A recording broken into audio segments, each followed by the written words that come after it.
지금도 비판적입니다. 예수님이 잡히시는 그 밤에 제자들은 다 도망갔잖아요. 그런데 한 청년이 이제 배 호디브를 걸치고 그 잡혀간 예수님을 따라가다가 또 붙잡혀요. 왜냐하면 사람들이 그 청년을 예수의 제자라고 오해했을 거예요. 잡았는데 제자 아니라고, 그리고는 그 옷 이불을 떨어뜨리고 그냥 벌거벗은 채로 도망갔다라고 하는 게 본문의 내용입니다. 근데 한 청년이라고 나와 있잖아요. 누구인지, 이 사람이 누구인지가 궁금했습니다. 짧은 구절이지만 이 질문으로 설교는 준비되었습니다. 근데 마태, 마가, 누가, 요한복음 네 복음서가 있는데 이 벌거벗고 도망친 청년 얘기는 마가복음 14장의 2절 안에만 들어있어요. 마태, 누가, 요한 이 세 사람은 이 청년에 대해서 관심이 없습니다. 자, 마가복음이 맨 처음 기록됐습니다. 60년대. 그리고 마태복음 70년대, 그리고 누가복음 80년대, 그리고 요한복음이 95년에서 100년 사이 기록됐다면 마태와 누가와 요한복음을 기록한 저자는 마가복음을 이미 봤을 거란 말이에요. 그런데도 복음서에 기록할 때 이 청년 얘기를 첨가시키지 않고 빼먹었어요. 관심이 없었습니다. 왜냐하면 이 청년 얘기가 마가에게는 굉장히 중요한 사건이지만 마태, 누가, 요한에게는 별로 안 중요했어요. 그래서 많은 학자들이 이거 마가 자기 얘기 같다 이렇게 이제 설명하는 거예요. 마가 자기 얘기였다면 또 이런 질문이 생겼습니다. 아니 왜 이 부끄러운 얘기를 마가가 왜 복음서에 기록했을까? 나중에 많은 사람들이 복음서 읽었을 때 이 청년 얘기를 읽을 텐데 자기 얘기를 하면 감초에 오를 텐데 왜 이걸 공개했을까라는 질문이 들었습니다. 그런데 이 청년이 이렇게 예수님 쫓아가다가 빨가벗고 난 상태 도망친 청년 얘기가 성경의 끝이 아니라 두 가지 더 사건이 성경에 나와 있다는 거예요.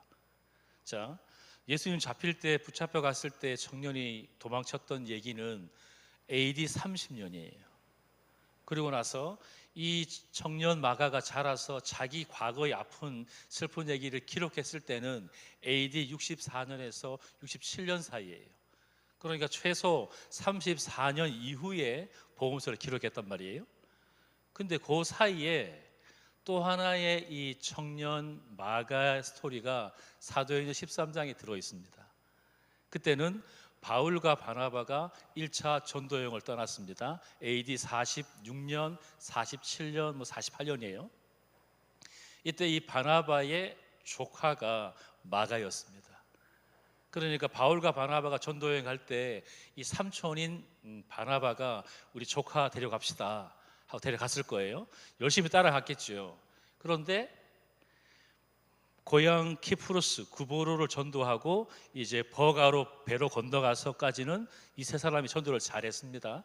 그런데 버가에서 비시디아 이제 안디옥 비시디아로 건너갈 때에 이 중간에서 마가는 예루살렘 돌아가 버리고 바울과 바나바만 비시디아 안디옥으로 올라갑니다. 그러니까 마가는 여기서 중도에 포기했어요. 이유가 뭘까? 비시디아 안디옥 가는 길이 험했습니다. 버가는 그냥 바닷가 앞에 해안 지역 평지였고 비시디아 안디옥은 산을 넘어서 가야 되는데 200km를 걸어가야 합니다. 그리고 이 버가와 비시디아 안디옥 사이에 지금 튀르키예, 터키 산이 있어요. 엄청나게 높은 산 타우루스 산맥이 있는데 2000에서 3000m예요, 높이가. 그리고 제일 높은 타우루스 산의 꼭대기는 3756m예요. 그러니까 이 마가 청년이 계산을 했겠죠. 고생하겠는데. 그리고는 중도에서 포기하고 돌아갑니다. 자, 벌거벗은 채로 도망간 청년 마가 이야기는 세트예요. 하나는 AD 30년 때 진짜 청년이었을 때 예수님께서 자기 집에 와서 다락방에서 마지막 만찬을 했잖아요. 그게 마가의 다락방이에요. 엄마는 마리아였고, 그러니까 엄마가 예수님과 제자들이 이제 식사하러 온다는 얘기를 듣고는 다락방을 꾸몄겠죠. 잘 갖췄습니다. 준비를 잘했습니다. 그때 어린 마가가 엄마를 도와드렸을지도 모릅니다. 예수님께서 제자의 발을 씻을 때도 이 어린 마가가 뒤에서 야, 어떻게 선생님이 제자의 발을 씻지? 희한하네 라고 봤을지도 몰라요. 또 예수님께서 그 마가의 다락방에서 요한복음 14장, 15장, 16장 주옥 같은 말씀을 선포하실 때 다락방에만 말씀이 울린 것이 아니라 청년 마가의 가슴에 그 말씀이 울렸을 거예요. 그리고는 식사가 끝났습니다. 이제 예수님과 일행은 겟세마네로 가셨습니다. 마가랑 엄마랑 정리하고 잤겠지요. 근데 나중에 갑자기 시끄러워요. 밥 먹다가 몰래 나간 가룟 유다가 대제사장이 고용한 군인들을 끌고 그 마가의 집으로 쳐들어와요. 예수를 잡으려고. 근데 보니까 다 떠났거든요. 이미 겟세마네로 가고 난 다음에 늦게 도착했어요. 가룟 유다와 일행들이. 그러니까 어린 마가 입장에서 큰일 났다, 예수님 잡히겠다, 예수님 붙잡히면 안 되는데. 그리고는 부랴부랴 옷을 다 갖춰 입지 못하고 이불 하나 걸치고 막 갔어요, 겟세마네로. 그런데 이미 예수님께서 붙잡혀서 끌려가는 거예요. 그리고 마가복음 14장 50절에 이렇게 나와 있어요. 오늘 본문 앞에 모든 제자들이 예수를 버리고 도망쳤다. 그리고는 51절 이렇게 시작합니다. 그런데 예수의 제자가 다 도망쳤는데, 그런데 한 청년이 배 호디부를 두르고 예수를 따라갔습니다. 가다가 예수의 제자인 줄 알고 붙잡혀서 무서워서 도망쳤지만 이 청년은 34년, 35년 뒤에 자기의 그 부끄러운 얘기를 회상하면서 이때 내가 도망쳤지, 내가 정말 청년 실수투성이었지, 문제가 많았었지. 그러나 그래도 나는, 제자들은 다 도망쳤지만 그러나 나는 젊었지만 어렸지만 예수를 따라갔다라고 고백한 거예요. 만약 이 청년 마가가, 이 청년이 베드로처럼 경험이 많았으면은 내가 예수 몰라요, 나 그냥 따라온 거예요 라고 얘기했을 거예요. 아니면 이 친구가 베드로처럼 생각이 깊었다면 베드로처럼 멀찍이 서서 살짝 따라갔을 거예요.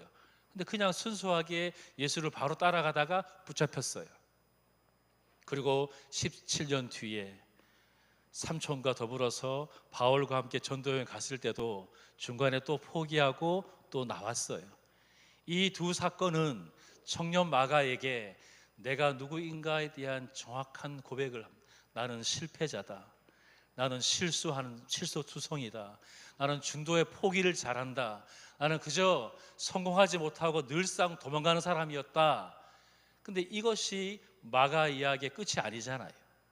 청년의 때에 우리가 신앙생활을 하면서 실수하고 실패하지요. 그러나 계속 실수하거나 실패하지 않습니다. 17년은 실패하고 실수했어요. 17년 기간의 두 마가 이야기는 볼가보고 도망치고 또 선교하다가 힘들어서 도망쳤단 말이에요. 그런데 이 두 번째 17년이나 기간 동안에 이 마가의 삶에 기가 막힌 멘토들을 만납니다. 예수님 만나서 마가가 변화되었겠지요. 그래서 마가복음을 기록했겠지요. 그러나 예수님 말고 엄마도 멘토였을 거예요. 잘 섬겼으니까. 삼촌 바나바도 멘토였을 거예요. 그런데 두 사람이 더 있어요. 베드로서 5장에 보면 베드로가 로마에서 핍박받는 성도에게 쓰면서 내 아들 마가에 대해서 소개합니다. 이미 베드로에게 마가는 아주 영적으로 성숙한 아들처럼 자랐습니다. 어디에서요? 로마에서요. 모두가 다 네로의 핍박 속에 로마를 떠날 때 베드로는 다시 로마로 들어갑니다. 거기서 복음을 전했습니다. 결국 네로 황제 때 이 베드로가 십자가에 거꾸로 매달려 죽습니다. 그 죽었지만 목숨을 걸고 로마에 갔습니다. 그 베드로 옆에 마가가 있었어요. 이 마가가 베드로와 함께 있으면서 예수님 얘기를 간접적으로 다 듣습니다. 그리고는 네로 핍박 속에서 아주 위험한 그 로마에 있는 그리스도인을 향해서 위로하기 위해서 이 마가가 짧은 필체로 글을 씁니다. 이게 16장짜리 마가복음이에요. 1시간 안에 읽을 수 있는, 예수님의 설교도 없고 오직 짧게 기록했습니다. 그리고는 주제가 뭐냐고요? 마가복음에 고난받는 그리스도, 섬기시는 그리스도. 그래서 로마에서 지금 핍박받고 고난받는 우리가 바로 예수의 제자야. 그러니까 로마와 싸우는 것이 아니라 더 잘 섬겨야 돼, 더 열심히 살아야 돼 라고 강조하는 것이 마가복음이에요. 중간에 두 번의 실수가 있었지만 두 번째 17년의 인생 속에서 마가는 바울을 만납니다. 그래서 바울이 참 괜찮은 친구인데요, 바나바랑 전도 잘하고 돌아왔는데 이제 사도행전 15장에 가면 2차 전도 여행을 또 바울과 바나바가 준비합니다. 이때 바나바가 이렇게 제안해요. 바울, 그 1차에는 내 조카가 중간에 그냥 관두고 도망갔는데 떠났는데 한 번 더 기회를 주면 어떨까? 그럼 보통 그래, 네 뭐 조카니까 잘 챙겨 이렇게 할 텐데 바울이 굉장히 냉정하게 그 저번에 1차 때 버가에서 도망갔었잖아. 더 이상 우리 팀에 들어오면 안 될 것 같은데? 그리고는 바나바가 설득했단 말이에요. 바울도 안 된대요. 그래서 15장에 자세히 보면 이렇게 나와 있어요. 둘이 심하게 말다툼해서 쪼개졌다.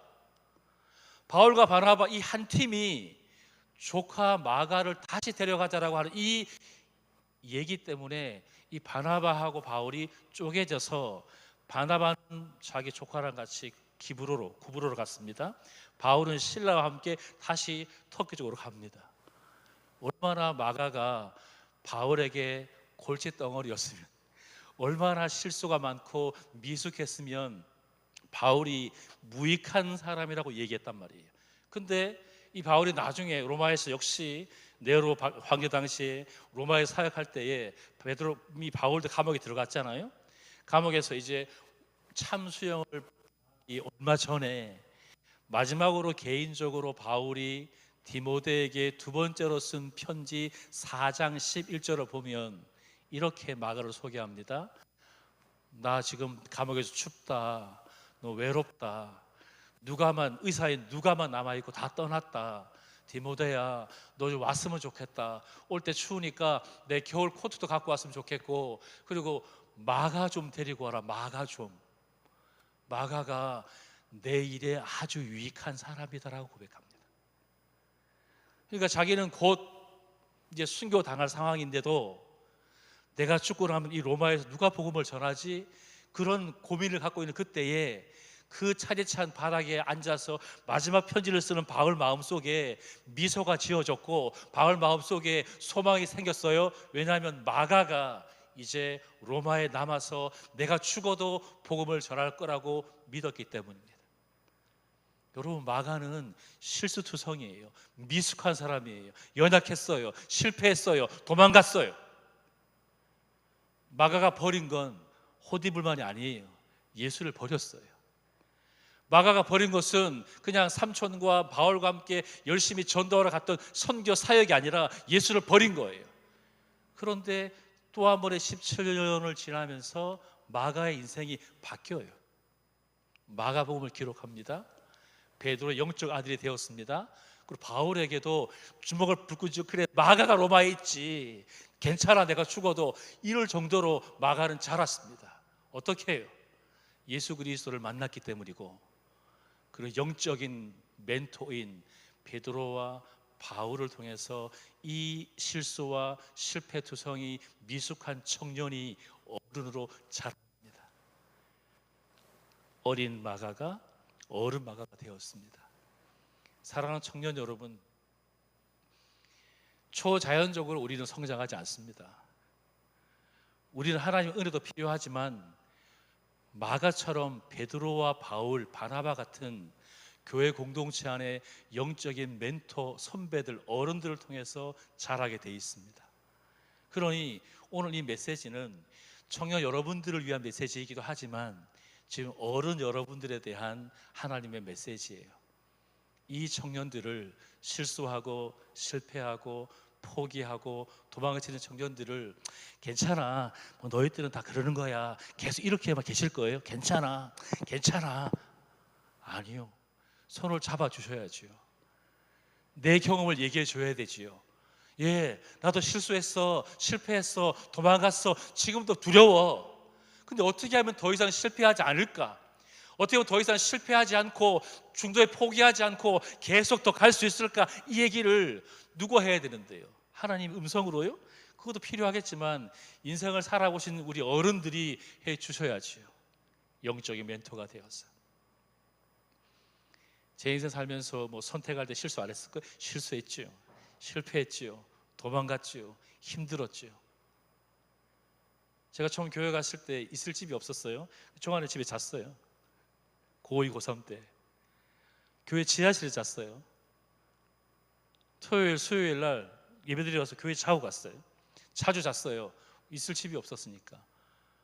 학교 도서관에 자기도 하고 올 때마다 라면 끓여주고요. 너무 잘해줬어요. 친구지만 저한테 영적인 멘토였죠. 너무 제 삶이 팍팍하고 부모님의 그 관계가 깨어지고 너무너무 외로워서 저 혼자 어느 날 새벽에 저희 초등학교 거기 공을 들고 가서 나 혼자 빗속에서 공을 빵 차고 뛰어가서 공을 또 주워 또 빵 차고, 왜냐하면 남한테 보기 쪽팔려서 그냥 빗속에서 울면서 공을 빵빵 차고 싶었어요. 공을 빌리러 갔어요. 얘가 따라오는 거예요. 우산 들고. 그리고 저 혼자 운동장에서 울면서 이 골대에서 빵 차고 저 골대에서 가서 빵 차고 할 그 1시간 동안 스탠드에 서서 서 있는 거예요. 계속 안 가고. 그게 45년 동안 계속 기억나요. 내가 가장 힘들고 어려울 때 내가 어떻게 살아야 하나, 부모가 없는데 어떻게 동생을 키워야 되나, 내가 무슨 힘으로 할 수 있지? 그 상황 속에서 저 스탠드 위에서 쓰레빠 신고 우산 들고 더 서 있는 친구를 볼 때, 아, 하나님이 그래도 나 같은 놈도 지켜봐 주시는구나 라는 생각이 들었습니다. 그리고 교회 갔을 때 청년 선생님들, 지금은 다 목사님이 되신 그 청년 선생님들이 괜찮아, 어려울 때도 있어, 부모님도 실수해, 우리 집에 가자, 라면 끓여주고, 그 IVF 조그마한 소책자 500원짜리 700원짜리 조그마한 책을 늘 주셔서 저한테 이거 읽고 정리해봐. 응? 네가 지금 네 슬픔과 아픔에 눌려서 주저앉으면 너라도 일어서야 동생들이 널 보고 살지.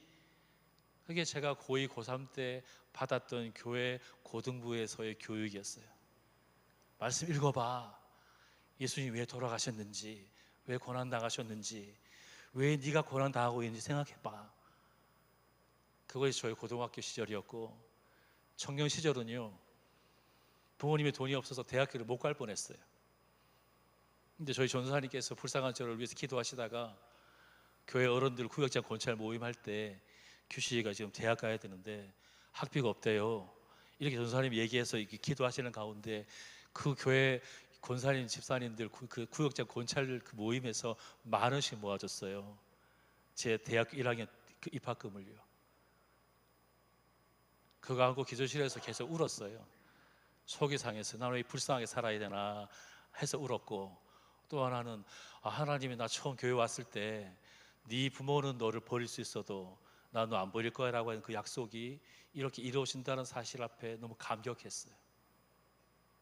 그리고 밤을 꼬박 새고 전화동에서 30분 버스를 타고 울산대학까지 1시간을 갈 때 그 돈봉투 누가 훔쳐갈까 봐 꼭 가슴에 안고 버스 맨 뒷자리에서 하염없이 울었던 기억이 지금 생생해요. 그 차 번호 30번 다 기억해요.